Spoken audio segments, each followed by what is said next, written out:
Assalamualaikum warahmatullahi wabarakatuh.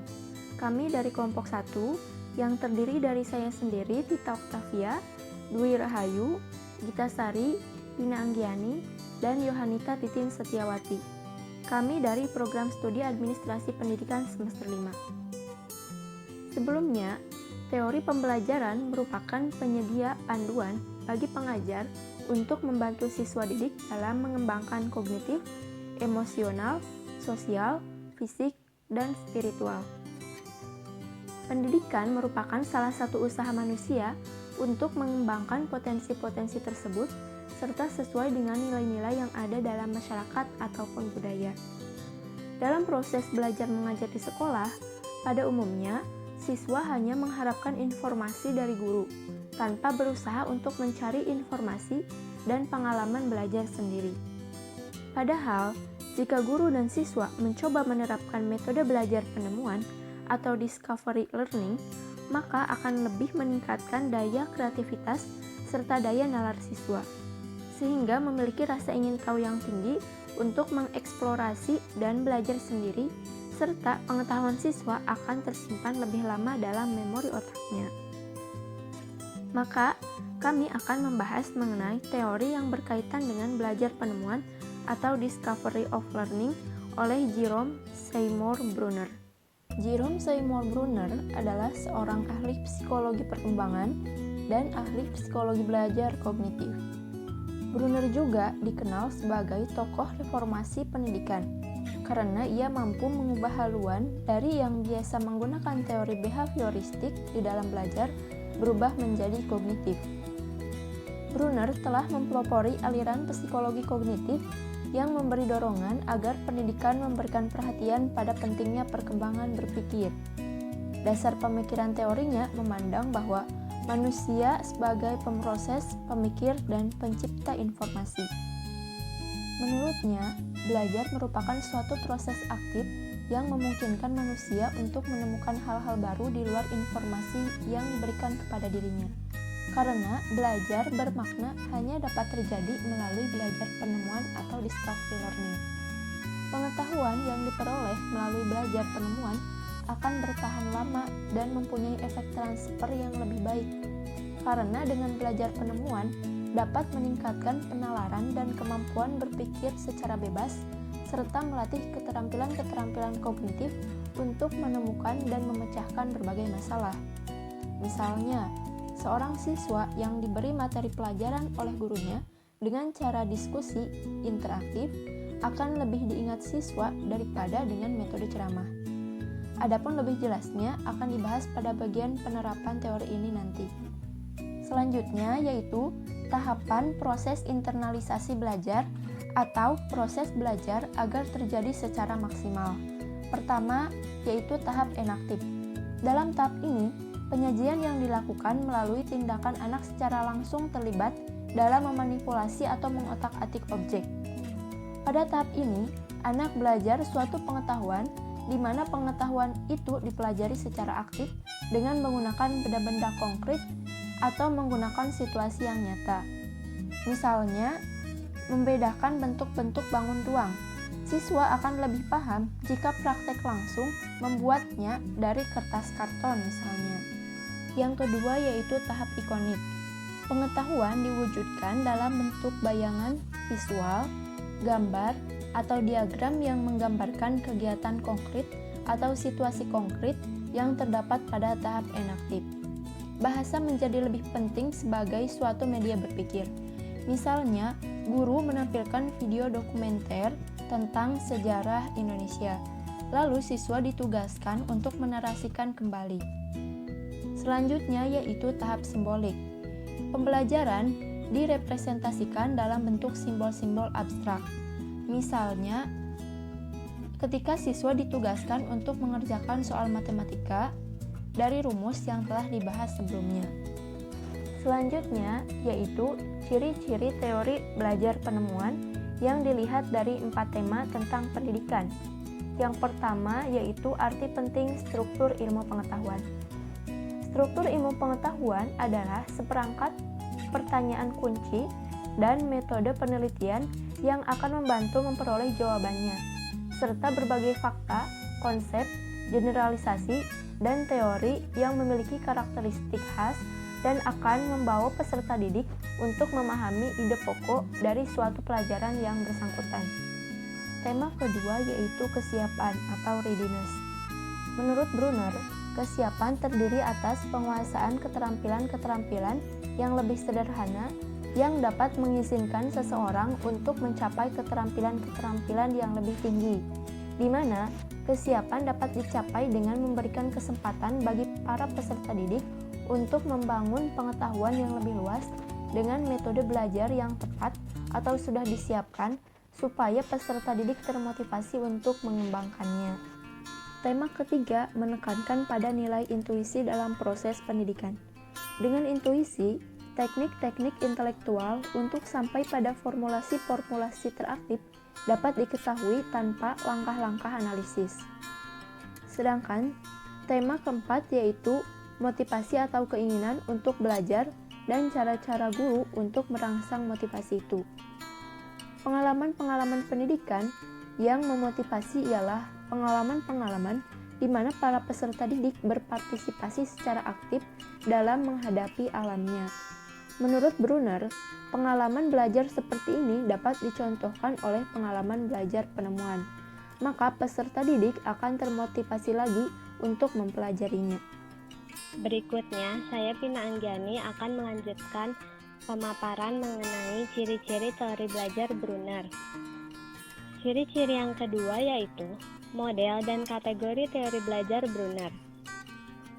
Pendekatan Brunner terhadap belajar didasarkan pada dua asumsi, yaitu asumsi yang pertama adalah bahwa perolehan pengetahuan merupakan proses interaktif, yang artinya orang yang berinteraksi dengan lingkungannya secara aktif, maka perubahan tidak hanya terjadi di lingkungan, tetapi juga terjadi dalam diri orang itu sendiri. Contohnya adalah orang menanam tumbuhan. Dengan menanam tumbuhan, orang tersebut secara sadar atau tidak sadar dapat melatih kesabaran dan kedisiplinan. Adapun asumsi yang kedua adalah bahwa orang mengkonstruksi pengetahuan dengan menghubungkan informasi yang masuk dengan informasi yang diperoleh sebelumnya. Mengkonstruksi pengetahuan di sini artinya kegiatan seseorang dalam menemukan dan mengubah atau menyusun informasi yang diperoleh sehingga terbentuk pemahaman yang menyeluruh. Ciri-ciri teori belajar Brunner yang ketiga yaitu belajar sebagai proses kognitif. Menurut Jerome S. Brunner, belajar melibatkan 3 proses yang berlangsung hampir bersamaan. Tahap yang pertama adalah tahap memperoleh informasi baru. Tahap awal untuk memperoleh pengetahuan dan pengalaman baru. Contohnya, setelah seseorang mempelajari bahwa darah mengalir, barulah ia mempelajari secara terperinci mengenai sistem peredaran darah. Yang kedua, tahap transformasi informasi. Tahap di mana menganalisis informasi dan mengubahnya ke dalam bentuk yang lebih konseptual. Dan yang ketiga, tahap evaluasi merupakan proses menguji relevansi dan ketepatan pengetahuan. Ciri-ciri teori belajar Brunner yang keempat yaitu belajar penemuan. Belajar penemuan atau discovery learning merupakan salah satu model instruksional kognitif yang sangat berpengaruh. Brunner menganggap bahwa belajar penemuan sesuai dengan pencarian pengetahuan secara aktif oleh manusia dan dengan sendirinya memberikan hasil yang paling baik. Adapun beberapa kebaikan yang diperoleh dengan belajar penemuan yaitu yang pertama, pengetahuan itu bertahan lama atau lebih mudah diingat bila dibandingkan dengan pengetahuan yang dipelajari dengan cara-cara lain. Yang kedua, hasil belajar penemuan mempunyai efek transfer yang lebih baik daripada hasil belajar lainnya. Yang ketiga, secara menyeluruh, belajar penemuan meningkatkan penalaran peserta didik dan kemampuan untuk berpikir secara bebas. Sedangkan secara khusus, belajar penemuan melatih keterampilan-keterampilan kognitif peserta didik untuk menemukan dan memecahkan masalah tanpa pertolongan orang lain. Dan yang keempat, belajar penemuan, meningkatkan keingintahuan peserta didik dan memberi motivasi untuk bekerja terus atau belajar terus sampai menemukan jawaban-jawaban. Belajar penemuan atau discovery learning memerlukan waktu, sehingga disarankan agar belajar penemuan hanya diterapkan pada batas-batas tertentu, yaitu dengan mengarahkannya pada struktur bidang studi. Saya Dwi Rahayu akan memaparkan materi mengenai prinsip-prinsip belajar kognitif. Yang pertama, siswa bukan sebagai orang dewasa yang mudah dalam proses berpikirnya. Mereka mengalami perkembangan kognitif melalui tahap-tahap tertentu. Kemudian yang kedua, anak usia sekolah dan awal sekolah dasar akan dapat belajar dengan baik, terutama jika menggunakan benda-benda kognitif. Selanjutnya, keterlibatan siswa secara aktif dalam belajar amat dipentingkan karena hanya dengan mengaktifkan siswa, maka proses asimilasi dan akomodasi pengetahuan dan pengalaman dapat berjalan dengan baik. Kemudian yang keempat, untuk menarik minat dan meningkatkan retensi belajar, perlu mengkaitkan pengalaman atau informasi baru dengan struktur kognitif yang telah dimilikinya. Yang kelima, pemahaman dan retensi akan meningkat jika materi pelajaran itu disusun dengan menggunakan pola atau logika tertentu. Contohnya itu dari yang sederhana ke kompleks. Yang keenam, belajar memahami akan lebih bermakna daripada belajar menghafal. Agar bermakna, informasi baru harus disesuaikan dan dihubungkan dengan pengetahuan yang telah dimiliki oleh siswa. Nah, tugas guru di sini itu adalah menunjukkan hubungan antara apa yang sedang dipelajari dengan apa yang telah diketahui siswa. Kemudian, adanya perbedaan individual pada diri siswa perlu diperhatikan karena faktor ini sangat mempengaruhi keberhasilan belajar siswa. Perbedaan tersebut misalnya seperti pada motivasi, persepsi, kemampuan berpikir, pengetahuan awal, dan sebagainya. Dengan demikian, Brunner lebih banyak memberikan kebebasan kepada siswa untuk belajar sendiri melalui aktivitas menemukan atau discovery. Dengan cara ini akan mengarahkan siswa kepada bentuk belajar induktif yang menuntut banyak dilakukan pengalamannya. Selanjutnya ada langkah-langkah pembelajaran perspektif Brunner. Yang pertama itu langkahnya ada menentukan tujuan-tujuan pembelajaran. Pada prinsipnya tujuan pembelajaran di sini itu perilaku hasil belajar yang diharapkan terjadi, dimiliki atau dikuasai oleh peserta didik setelah mengikuti kegiatan pembelajaran tertentu, atau bisa juga sebagai perilaku yang dapat dicapai atau yang dapat dikerjakan oleh peserta didik sesuai kompetensi. Tujuan pembelajaran di sini itu tercapainya perubahan perilaku atau kompetensi pada siswa setelah mengikuti kegiatan pembelajaran. Tercapainya perubahan perilaku atau kompetensi pada siswa setelah mengikuti kegiatan pembelajaran. Tujuan tersebut dirumuskan dalam bentuk pernyataan atau deskripsi yang spesifik. Kemudian yang kedua, melakukan identifikasi karakteristik siswa atau kemampuan awal, minat, gaya belajar, dan sebagainya. Karakteristik siswa di sini adalah segi-segi latar belakang pengalaman siswa yang berpengaruh terhadap keefektifan proses belajar. Latar belakang dan pengalaman yang dimiliki siswa diantaranya kemampuan umum, tingkat kecerdasan, gaya belajar, motivasi, ekspektasi terhadap belajar, ciri-ciri jasmani serta emosionalnya. Di sini ada cara bagaimana mengidentifikasi karakteristik peserta didik, diantaranya dengan cara pengamatan. Guru mengamati perilaku peserta didik pada saat KBM dengan menggunakan pedoman pengamatan dan pengamatan insidentil. Kemudian ada wawancara, angket atau inventory, dan studi dokumentasi. Yang ketiga, bekerja sama dengan wali kelas dan guru BK. Kemudian ada informasi dari rekan guru dan orang tua serta teman-teman peserta didiknya. Kemudian langkah selanjutnya ada memilih materi pelajaran. Langkah dalam pemilihan materi ajar di sini ada identifikasi aspek-aspek yang terdapat dalam standar kompetensi. Kemudian identifikasi jenis-jenis materi bahan ajarnya. Selanjutnya ada memilih bahan ajar yang sesuai atau relevan dengan standar kompetensinya, serta memilih sumber bahan ajarnya. Setelah memilih materi pelajaran, langkah selanjutnya yaitu menentukan topik-topik yang dapat dipelajari siswa secara induktif atau dari contoh-contoh ke generalisasi. Yang kelima ada mengembangkan bahan-bahan belajar yang berupa contoh-contoh, ilustrasi, tugas, dan sebagainya untuk dipelajari oleh siswa. Kemudian mengatur topik-topik pelajaran dari yang sederhana ke kompleks, dari yang konkret ke abstrak, atau dari tahap enaktif, ikonik, sampai ke simbolik. Melakukan penilaian proses dan hasil belajar siswa. Langkah terakhir di sini ada mengevaluasi proses dan hasil belajar siswa. Selanjutnya, alat mengajar menurut Brunner.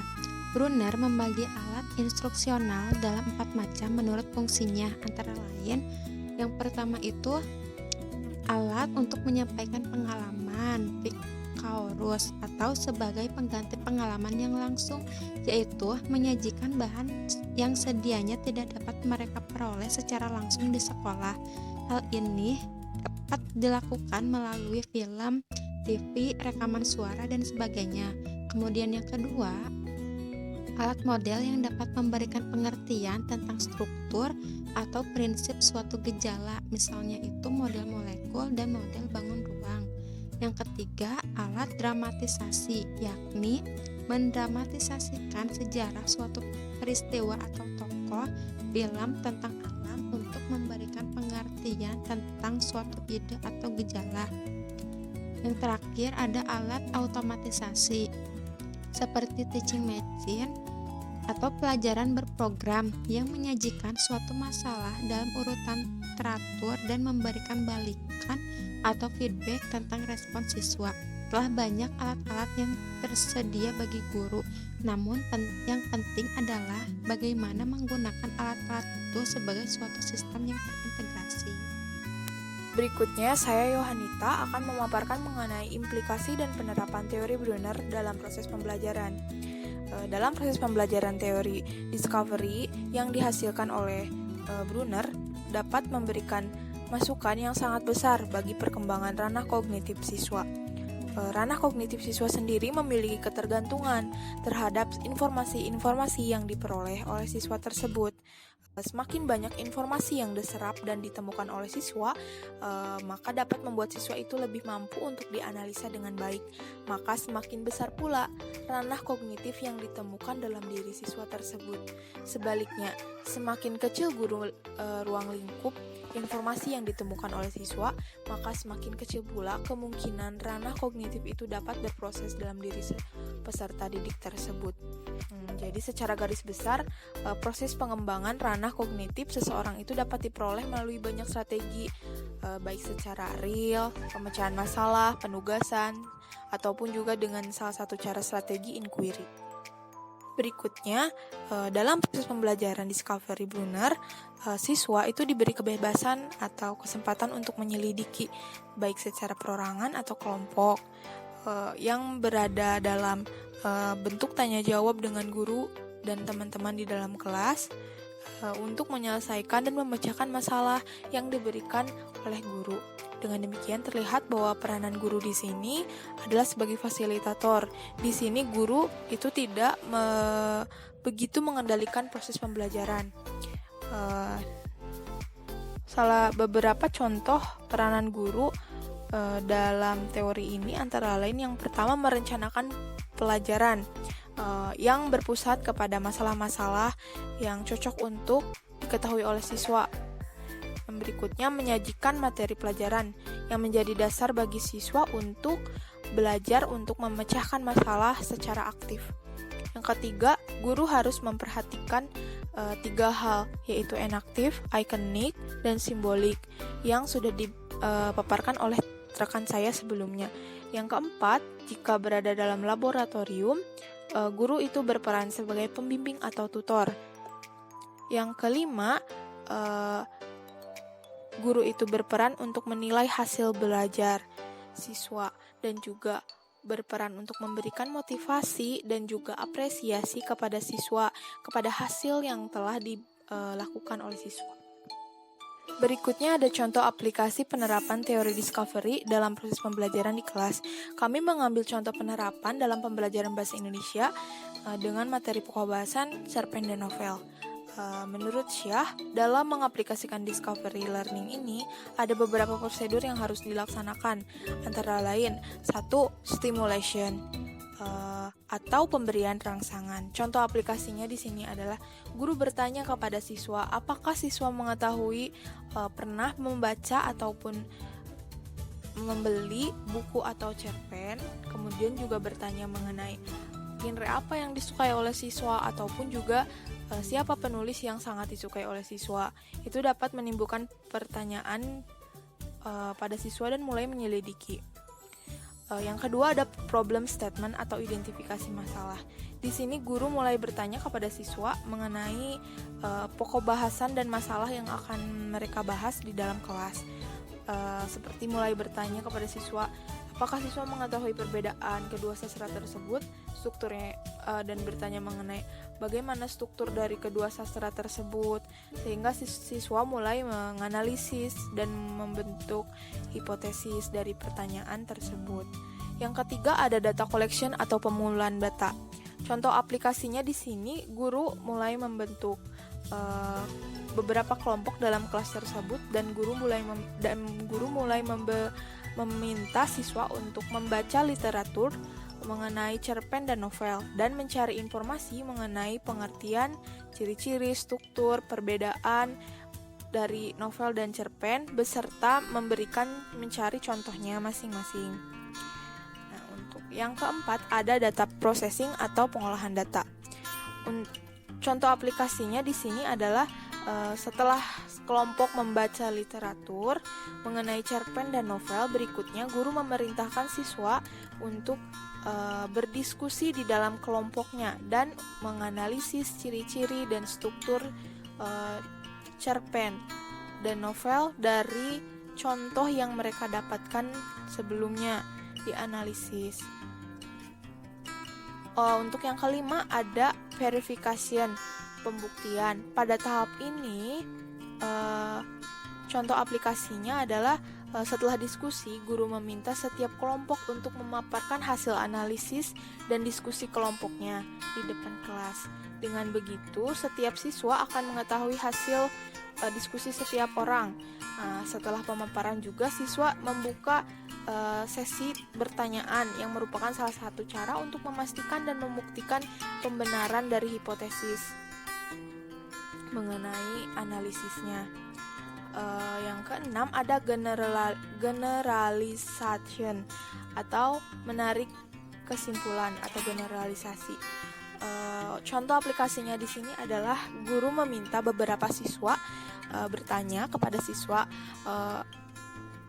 untuk memberikan pendapat dan menarik kesimpulan dari hasil diskusi tadi. Setelah beberapa anak memberikan pendapat, guru memberikan sebuah pembenaran mengenai hasil diskusi tadi. Kesimpulannya seperti apa.